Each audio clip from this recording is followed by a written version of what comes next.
दिल्ली में जहां बीजेपी, कांग्रेस और आम आदमी पार्टी के बीच लड़ाई चल रही थी, चाहे विधानसभा चुनाव हो या फिर लोकसभा चुनाव हो या फिर एमसीडी का चुनाव हो, लेकिन अब जो है वो आज से एक और पार्टी का उदय हुआ है। हमारे साथ स्टेट प्रेसिडेंट यानी कि राष्ट्रीय अध्यक्ष और दूसरा जो है वो स्टेट प्रेसिडेंट जो हैं वो दोनों व्यक्ति हमारे साथ हैं।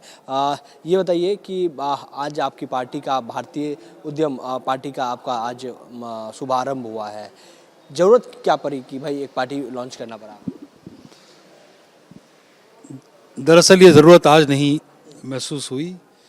आपको जान के खुशी होगी कि आम आदमी पार्टी के काफ़ी पहले यानी 2007 के आसपास एक वैसे जुनूनी लोगों का ग्रुप था अमेरिका में, यूरोप में, जिनको strongly give back to India का स्पिरिट था और उस स्पिरिट को लेके वो काम कर रहे थे। और बीच में जब आम आदमी पार्टी आई तो उनके मन में एक नई आशा जगी, लेकिन जल्द ही वो निराशा में बदली। तब पार्टी ने ये सोचा कि हम लोग अपने को रजिस्टर करके खुद ही मैदान में सामने आए और आज उसका नतीजा है कि ये सामने है और आज ही इसका लॉन्च हुआ है। इसका नाम है उदयन भारतम पार्टी। नाम तो आपने बेहतर रखा है, लेकिन क्या इसका सोच है, इस जो पार्टी बना है इसका क्या सोच होगा, क्या थीम होगा? क्योंकि बीजेपी की बात करें तो बीजेपी का अपना जो हिसाब किताब उस पर चलती है, कांग्रेस का अपना हिसाब किताब है, तो आपके जो पार्टी ये बनाए हैं इसका क्या विचारधारा होगा? हमारे यहाँ जो मुख्य धारा की 3 पार्टी हैं, पार्टीज़ तो बहुत हैं, 2,250 2,500 के करीब पार्टीज़ हैं इंडिया में, लेकिन मुख्य धारा की पार्टी आज़ादी के कई दशकों तक हमें उन्होंने बड़े बड़े समाजवाद के, सेकुलरिज्म के सपने दिखाए और अंत में कहीं ना कहीं वो हमें जहाँ ले गए वो गर्त का इलाका था, जिसे हम माइनॉरिटी अपीजमेंट कहते हैं। दूसरी तरफ जो पार्टी उसके रिएक्शन में इमर्ज करके आई, वो पार्टी बाय डिफ़ॉल्ट या बाय डिज़ाइन उन्होंने एक्सक्लूसिविटी की बात की और हम लोगों को ऐसा लगा कि भारत में डाइवर्सिटी यहाँ की सबसे बड़ी रियलिटी है। भाषाई डाइवर्सिटी है, टेरेन की डाइवर्सिटी है, खान पान की डाइवर्सिटी है, बोलचाल की डाइवर्सिटी है।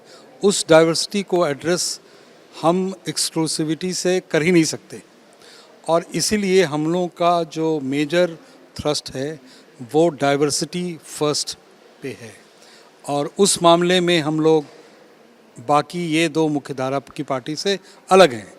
आम आदमी पार्टी ने भी कुछ इस तरह के इम्प्रेशन शुरू में दिए, बट उनके कथनी और करनी में इस तरह का गैप जनता ने खुद देखा कि ये एक निराशा फिर से उस तरह की उपजी है और हम एक आशा के किरण लेकर आते शायद जनता को दिखाई पड़े। बिल्कुल, आखिरी सवाल हमारा यही था कि आप दिल्ली में बैठे हुए हैं, देश की राजधानी में बैठे हुए हैं, यहाँ पर बीजेपी है, आम आदमी पार्टी है, कांग्रेस है, इनमें आपको क्या नहीं लगा कि भाई बीजेपी में क्या ऐसा नहीं है, कांग्रेस में ऐसा क्या नहीं है और आम आदमी में क्या नहीं है? हालांकि आम आदमी पार्टी के संरक्षक कहते हैं कि भाई जो गरीबों के लिए होना चाहिए, शोषितों के लिए होना चाहिए, दलितों के लिए होना चाहिए, जो सरकार नहीं सोचती थी वो मैंने सोचा और वो मैंने करके दिया हूँ। तो क्या ऐसा आम आदमी पार्टी में नहीं है, क्या बीजेपी में नहीं है, क्या ऐसा कांग्रेस में नहीं है जो आप जो पार्टी लॉन्च किए हैं वो उस विचारधारा को फॉलो करेगी और उस काम को? पहली चीज़ उनके पास नहीं है ब्लूप्रिंट, पहली चीज़ उनके पास नहीं है विज़न, लॉन्ग टर्म विज़न की कमी है कहीं ना कहीं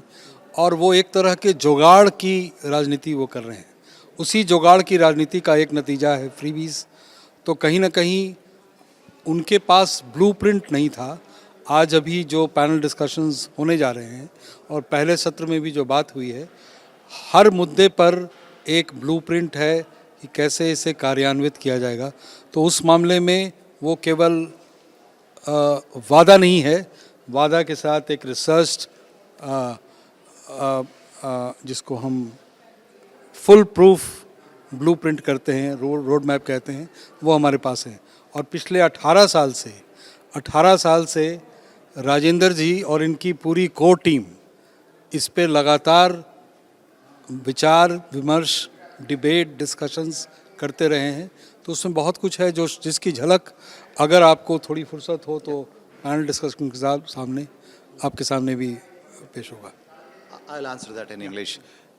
If you ask me what is the difference between the existing parties and Uday Bhartam Party, Uday Bhartam Party can be described in three things.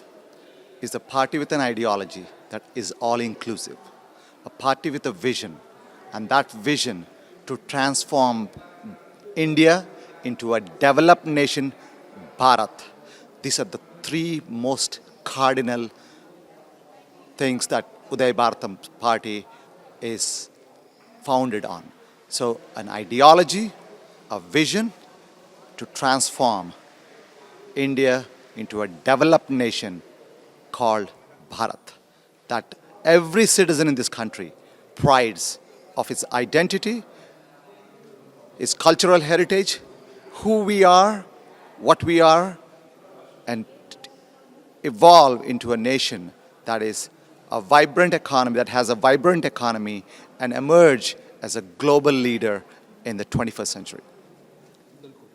तो ये भारतीय उद्यम पार्टी की आज शुभारंभ हुआ है।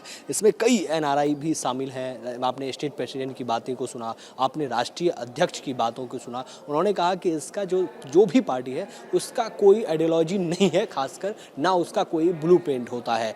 समय समय पर ये बदलता रहता है, चेंज होता रहता है, लेकिन जो आज ये पार्टी की लॉन्चिंग हुई है इसकी विचारधारा ना बदली है ना बदलेगी, चूँकि लंबा समय लगा है इसका तमाम मैनिफेस्टो चीज़ें तैयार करने में। वीडियो जर्नलिस्ट राजकुमार के साथ Amit Chaudhary, News Nation, Delhi. News Nation अब व्हाट्सएप पर खबरों के ताजा अपडेट के लिए न्यूज नेशन के इस क्यूआर कोड को स्कैन करें।